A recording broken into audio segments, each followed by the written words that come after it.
Alô, está no ar o Gente da Gente, um programa que você já sabe, você já conhece, né? Até através do YouTube, é só digitar Garcia Júnior, Gente da Gente. Estamos no YouTube com as nossas entrevistas, tem entrevistas que são verdadeiras preciosidades, né?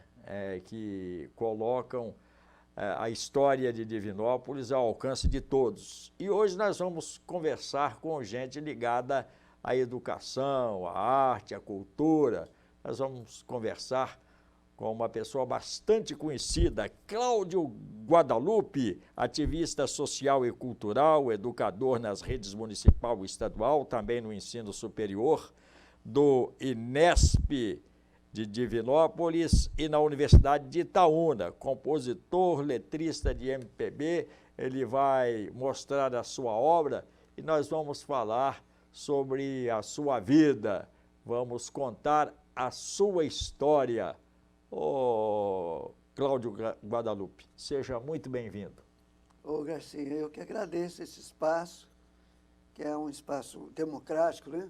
Que a gente possa contar um pouco da história e contribuir com a história da cidade, né? Eu acho que isso é importante, ter a memória, né? Você é divinopolitano mesmo, né, Cláudio? Não. Não? Aliás, não... 80% de Divinópolis não é daqui, né?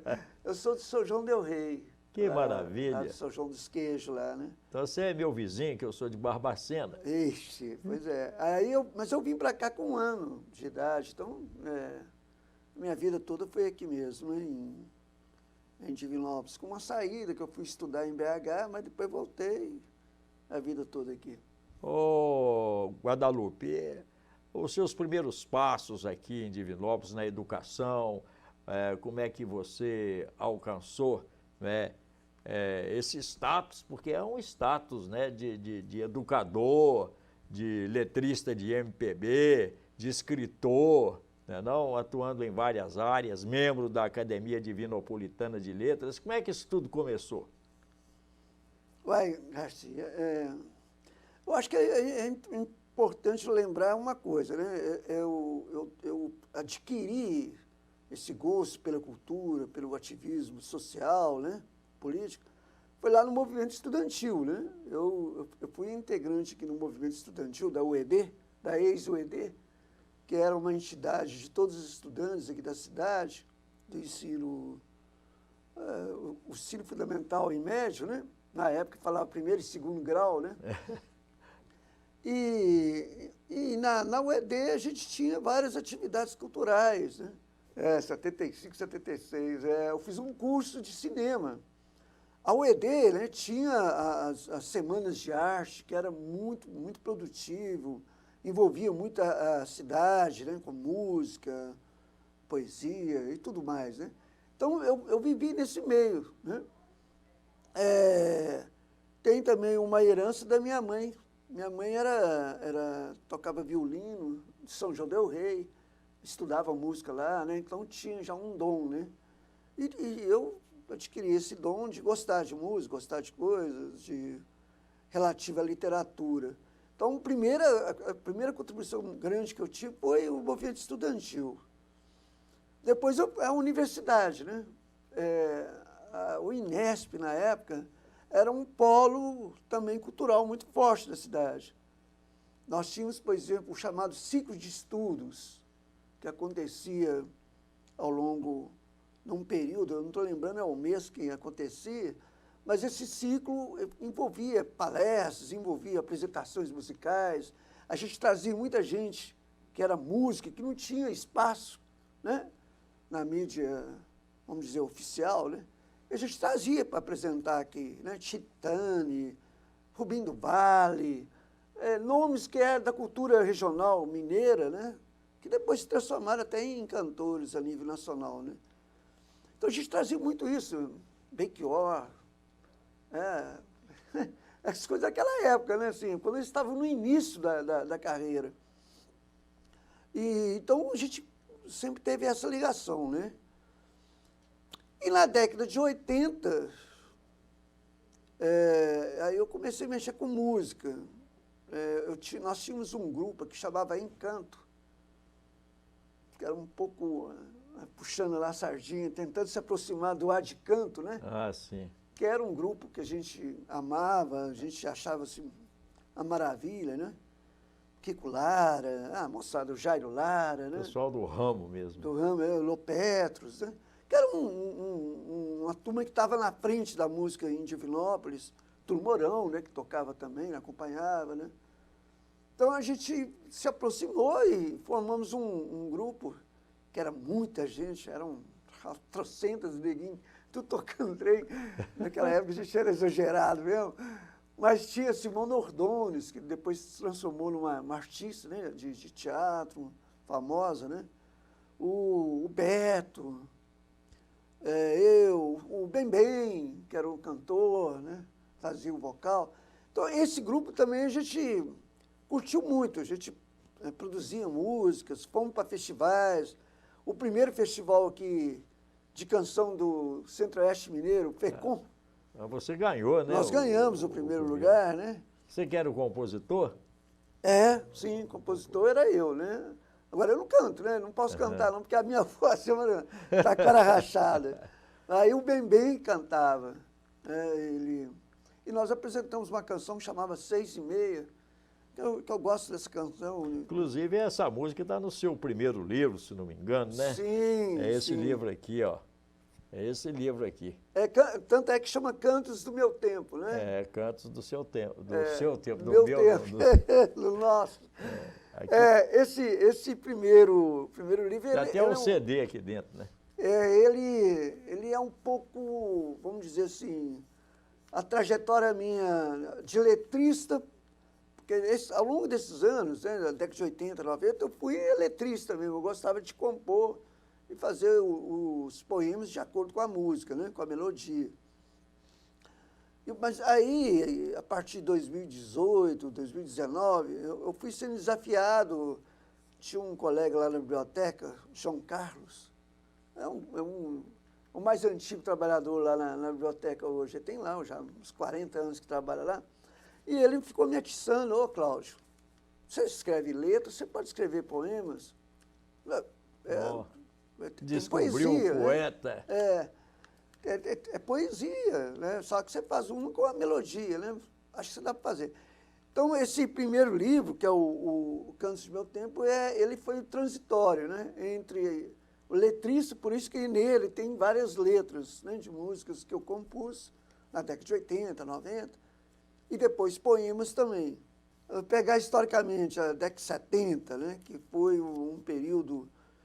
Por exemplo, Divinópolis teve um movimento muito forte culturalmente, chamava Agora, Movimento Agora, que era um suplemento que saía, suplemento cultural, e esse jornal, ele mobilizou centenas de escritores em Divinópolis, não só escritores, teatro. O Movimento Agora, ele também trabalhava junto com a UED, com as Semanas de Arte. Então, assim, no final dos anos 60 e 70, Divinópolis respirou cultura. Né? E era um período que também no país estava crescendo, né, culturalmente. Né? O povo estava aspirando coisas novas, né? É verdade. Na década de 60 e 70, né? Saímos daqueles festivais famosos, né? O período então, dos e festivais. fomos andando, né? Isso. Vamos caminhando em seguida a canção.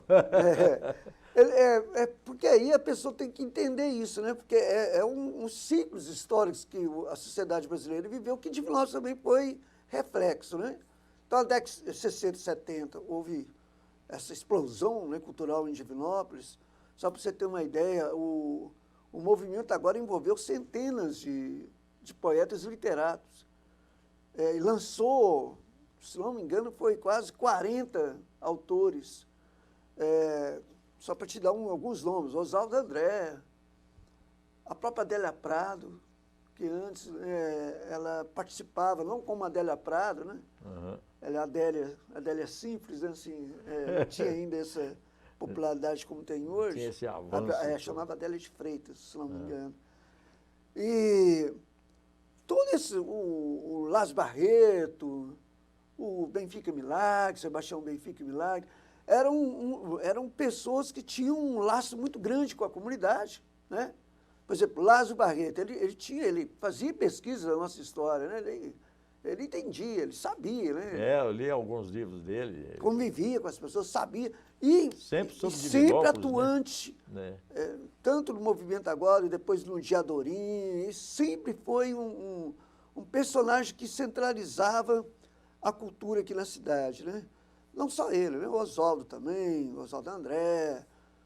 E a gente era menino, eu lembro assim, eu lembro as coisas acontecendo, mas eu era menino, né? Eu gostava de ver, né? Assim. E minha família, a família Guadalupe, é uma família também culturalmente tinha acesso a umas coisas interessantes. Eu lembro na década de 60, 70, eu escutava muito Chico Buarque. É um trem que as pessoas, vamos dizer, mais populares nem passavam, né, perto. Né? A não ser a banda do Chico, que foi uma música muito famosa. Vai, né? Passar, né? Mas vai passar depois, né? Depois do que movimento. É outro período, né? Outro período. Período pouco recomendável.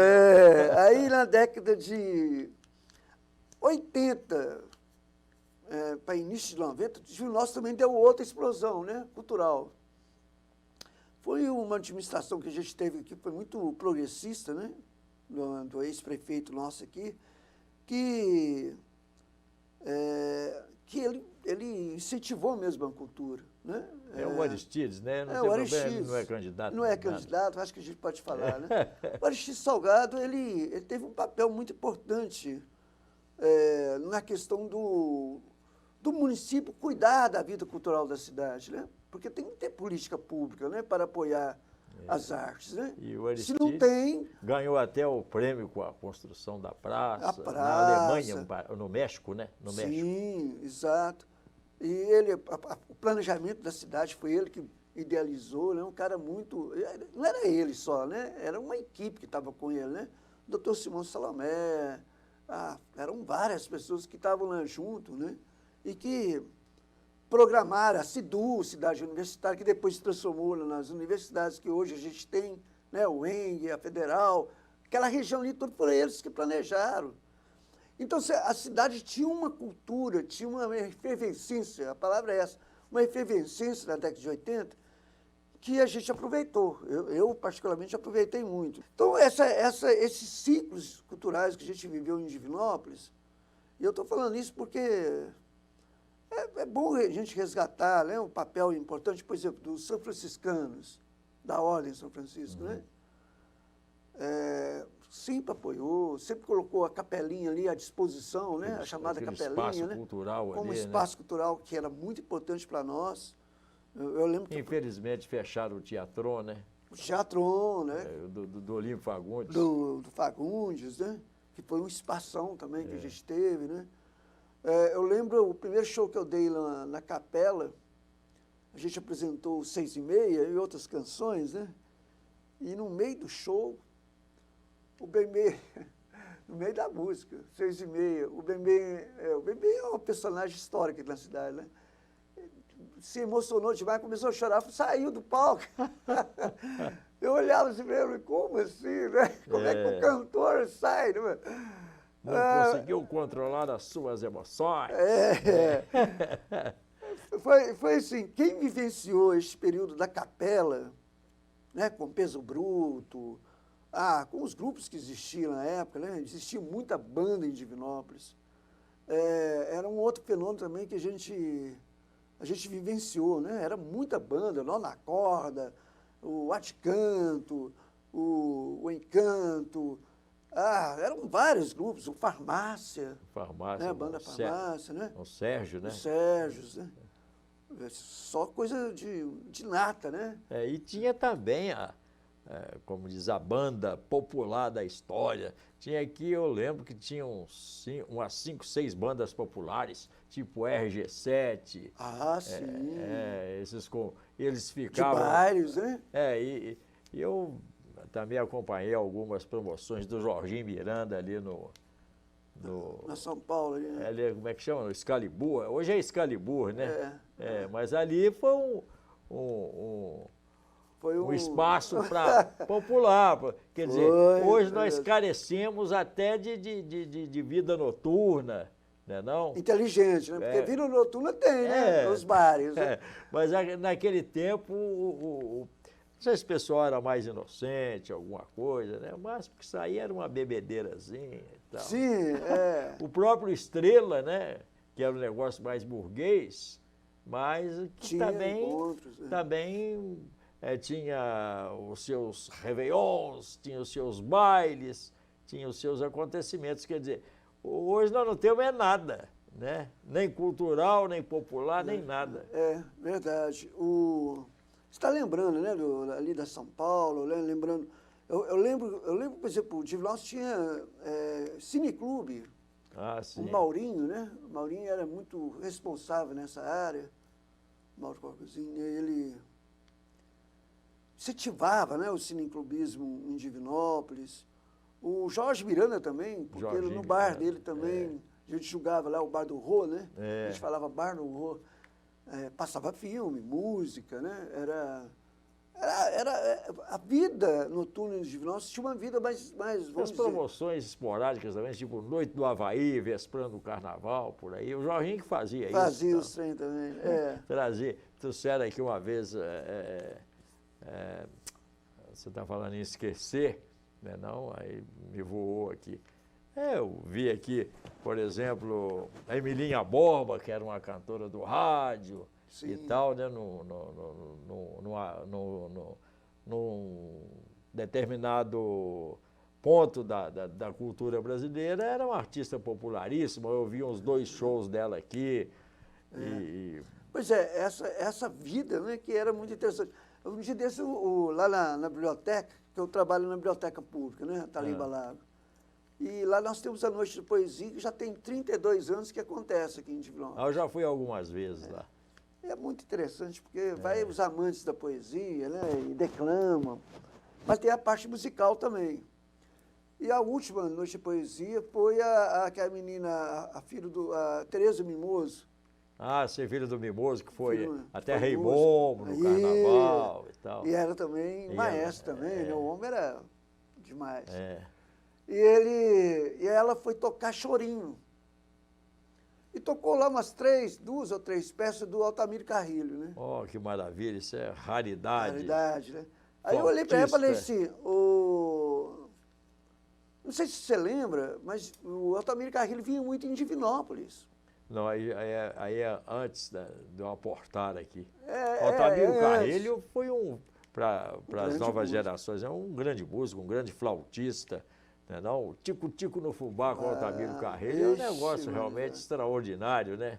E compositor também, compositor, né? Também. É um nome nacional e internacional também. E a gente via esse homem aqui em Divinópolis. Agora você vê, rapaz. Tem uma vez que eu fui Altamiro Carrilho. Ali tinha um bar ali onde que hoje é o espaço da igreja, que tem estacionamento. Como é que chamava aquele bar ali? Era... Aonde? O Mangueiras. Mangueira. Mangueira. Cheguei no Mangueira, o Altamiro estava lá com a flautinha. Eu falei assim, gente, meu Deus do céu, que coisa mais bonita, né? E ela lembrou. A Tereza Mimoso, não, eu lembro também que uma vez eu estava numa farmácia e chegou o senhor, né, comprando, eu fiquei olhando para ele, fiquei olhando. Você é flautista também? O Altamiro falou para ela, você é flautista também? Sou, ela sabia, reconheceu, né? Então, sim, Divinópolis teve muita história nesse campo, né? No campo de gente que contribuiu muito com a cultura. E a gente bebia nisso, né? Lógico que a gente aprendeu, né? Foi um aprendizado para a gente, né? Você vivenciar esses momentos, você vai acumulando cultura. Sim. Não é não? E daí foi o pulo para começar a escrever, né? Após aí... Este período da pandemia também ajudou muita gente a se isolar e pensar na vida, né? A pandemia, apesar do horror que foi, horror mesmo, né? Eu acho que a expressão é essa. A expressão eu tive 2 vezes. É mesmo? 2 sobrevivi. Uma eu fiquei muito mal. E a gente aprendeu, né? Teve gente que não aprendeu, né? Pelo contrário, ficaram mais violentos, né? Não reconheceram nem o companheiro que estava dentro de casa. ou a companheira, né? Porque a violência, né, doméstica triplicou durante o período da pandemia, né? Quem não se dava bem, não aí se dava bem, aí apareceu, né? Apareceu, né? A situação. Mas, assim, foi um momento da gente poder refletir um pouco o que a gente estava vivendo. E aí eu produzi esse segundo livro, é aqui ou lá? Pode ser naquela ali. Produzi esse segundo livro, que é a Poesia Hereditária, que é um pouco esse contar, por que é hereditário? O que eu aprendi, né? Aprendi em termos de literatura, aprendi em termos de vivência, em termos de coletivo mesmo, né? E aí eu produzi esse segundo livro, aí já mais poemas mesmo, em vez de letras de música, né? Porque o primeiro que tinha letras de música, esse segundo não, é poemas, e com essa característica de apontar um pouco as influências que eu recebi, né? Eu tenho poetas que eu reputo que teve na minha formação, como na formação da nossa geração, né? Por exemplo, não dá para falar de poesia para mim se não falar Tiago de Mello, que é do Amazonas, um amazonense. Não falar de Ferreira Goulart, né? Carlos Drummond de Andrade, Moacir Félix. São nomes que para nós, na época, Paulo Leminski, são nomes que são referenciais para a gente, que a gente lia. No movimento estudantil, a gente reproduzia muito, né? Na época das 70, 80, teve um movimento muito forte no Brasil de fazer murais, cartazes, né? Em forma de mural mesmo colocado, produzido com ali, tá? poemas, né? Poemas, letras de música. Então a gente colocava isso em vários lugares, nas escolas, na universidade, né? Então a gente vivenciou isso, né? Aprender com essa herança que a gente teve desses grandes poetas do Brasil. Apesar, Garcia, que aqui é importante dizer isso, né? A poesia não tem muito espaço, né, no Brasil, né? Não tem, né? Tanto pelas editoras como por própria população que não tem esse acesso, né? Pós-pandemia, ou durante e pós, né? Veio muita coisa lírica. A questão mesmo de a gente pensar neste mundo, pensar no Brasil de forma mais lírica, nas relações com as pessoas, as relações com o amor, né? Então, é um livro mais, vamos dizer assim, mais lírico, com temas mais diversos e apostando muito numa experiência que eu estou tendo, que eu gostaria de falar, que está aqui na minha camisa, que chama Arteferia, que é um coletivo de poetas que nós temos aqui em Divinópolis, que são muitos, se reúnem, produzem um jornalzinho, a gente chama fanzine, né? Fanzine Arteferia, e que há uma troca entre esses autores, né? São todos gente que gosta de escrever, que antigamente escrevia e guardava dentro da gaveta, né? Que agora tem a oportunidade de mostrar, são autores novos, desde jovens, 16, 17, 18 anos, 20, até os mais velhinhos, né? Tipo eu, né? Celeno, Regina Moraes, o pessoal da velha guarda aí. Então a gente está se encontrando e com esse livro, ele é fruto disso também, né? E de CD, eu tenho 2 CDs. Eu tenho o primeiro que chama Herói das Ruas, que foi um CD produzido pelo Grilo. O Grilo é um grande músico aqui na Terra. A gente estava falando na década de 70, 80, ele na década de 70, 80, né? Sobretudo na década de 80, existia uma banda que fez muito sucesso, até pouco tempo eles ainda apresentam, que é o Peso Bruto, né? Que faz o cover do Roupa Nova, né? É um grupo até conhecido a nível nacional, né? E o Grilo é esse músico que já tem uns 40 anos de estrada, né? Um grande guitarrista. E aí ele me chamou, Cláudio, vamos gravar aquele trem que você cantava naquela época. Eu cantava, não, né? Os outros cantavam.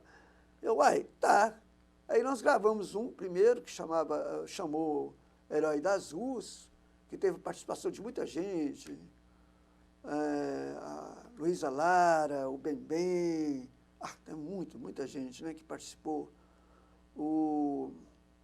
E aí, depois, nós gravamos esse, o segundo, chama Muito Humano, que foi um CD também com essa característica de coletivo também, né? Aqui tem o Drino Davi, que é um grande músico, está lá no Sul, né? Tem a Bianca, o Bembem, essa menina Flávia Simão, né? Que é uma grande cantora na cidade.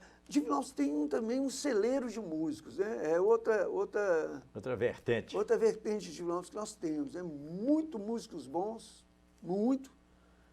Cantores também excelentes, né? E que estão aí. O Sérgio de Castro, por exemplo, né? Que tem uma voz maravilhosa.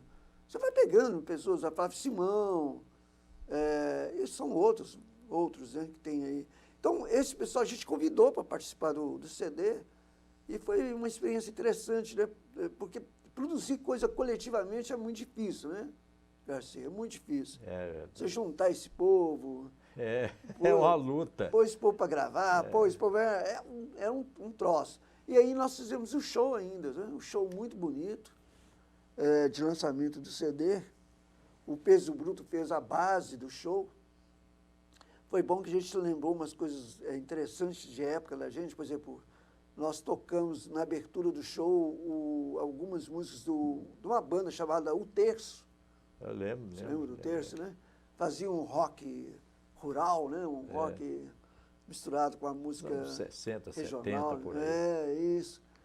Aí nós lembramos, tocamos, o povo... E o Zéinho estava lá, né? O Zéinho que foi lá ver a gente, achou o máximo, né? Porque, Terço, cara, e é um trem muito bom demais. Então, assim, essa produção é um pouco isso, né? É um pouco o efeito dessas vivências que eu fui tendo de coletivos diferentes, né? Seja no movimento estudantil, seja na universidade. Depois eu virei educador, né? Virei educador, é bom, né?